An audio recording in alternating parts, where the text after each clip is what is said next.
Trump के tariff को दरकिनार करते हुए इंडियन एक्सपोर्ट्स में लगातार बड़ी बढ़ोतरी हुई है।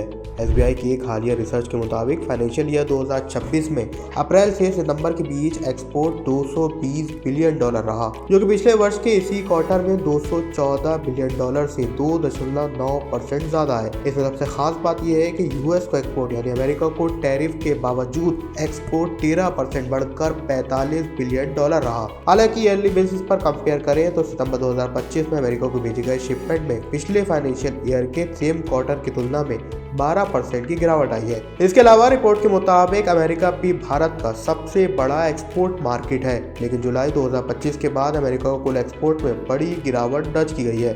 सितंबर 2025 में यह कमी लगभग 15% तक गिरी। इसके अलावा अमेरिका को बेचे जाने वाले मरीन प्रोडक्ट्स और प्रीशियस स्टोन्स में भी जबरदस्त गिरावट आई है।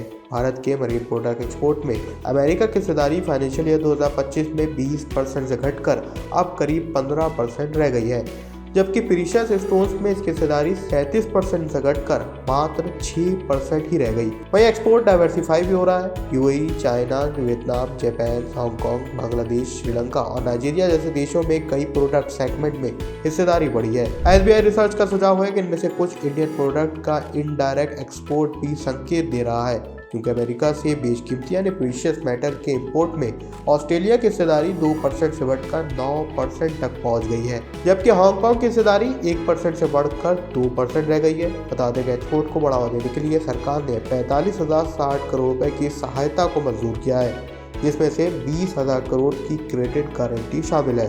ट्रम्प के टैरिफ के बावजूद इंडिया के शानदार एक्सपोर्ट डेटा पर आपकी क्या राय है, हमें कमेंट सेक्शन में जरूर बताएं। फाइनेंस और शेयर मार्केट की दूसरी खबरों के लिए हमारे चैनल को लाइक और सब्सक्राइब जरूर करें।